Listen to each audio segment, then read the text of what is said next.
జగదాంబ పలుకు కామాక్షి పలుకు మధుర మీనాక్షి పలుకు బెజవాడ కనక దుర్గమ్మ పలుకు కాశీ విశాలాక్షి పలుకు కుర్రవెల్లి మల్లన్న పలుకు కొండగట్టు అంజన్న పలుకు యాదగిరి నర్సన్న పలుకు నా నోటి సత్యమే పలుకుతే తల్లి ఈ కొత్తగూడెం ఊరు బాగుండాలి ఈ ఎంపీపీ పాఠశాల బాగుండాలి.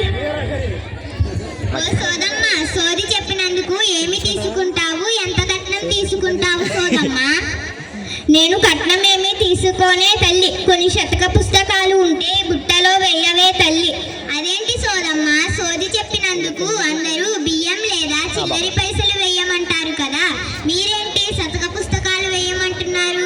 మీరు శతక పుస్తకాలు చదువుతారా ఏంటి? నేను సరస్వతి ముద్దు బిడ్డనే తల్లి మన మాతృభాష తెలుగునే తల్లి మన భాష ఎంతో విలువైన సంపదే తల్లి మన భాషను మనం నిలుపుకోవాలే తల్లి. సర్లే పుస్తకాలే కదా ఇవిగో పుస్తకాలు.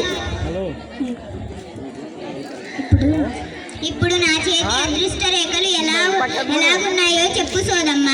చెబుతానమ్మ చెప్తాను ఆంధ్ర తెలుగు తల్లి సత్యమే పలుకును. ఇగో తల్లి ఆంధ్ర భాష తెలుగు అయినా వినస్వైనా నే తల్లి మనసుకు నచ్చిన అంశాలు తెలుగులోనే ఉన్నాయే తల్లి. ఎన్నితర భాషలు నెరవాలన్నా ముందు మన మాతృభాష ఉండాలే తల్లి అప్పుడే మాకువ పట్టు ఉండాలే తల్లి అప్పుడే నీవు భవిష్యత్తులో పెద్ద పెద్ద చదువులు చదవాలన్నా కానీ ఉద్యోగాలు చేయాలన్నా ఎంత ముఖ్యమో అంతకంటే ఎక్కువ మంచి సంస్కారం నడవడిక ఉండడం కూడా అంతే ముఖ్యమే తల్లి. నైతిక విలువలు ఆచార వ్యవహారాలు సంకీర్తనలు శ్లోకాలు శతక పద్యాలు ఇవన్నీ చదవడం వల్ల మన శరీరంలో ప్రతి అవయవం కదులుతుందే తల్లి. ఇది మన శరీరానికి మనసుకు మంచి ఆరోగ్యాన్ని ఇస్తుందే తల్లి. అప్పుడే నీ చేతి అదృష్ట రేఖలు పండుతాయే తల్లి.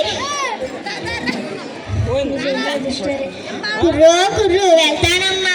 ధన్యవాదాలు సోదమ్మ సోది బాగా చెప్పావు.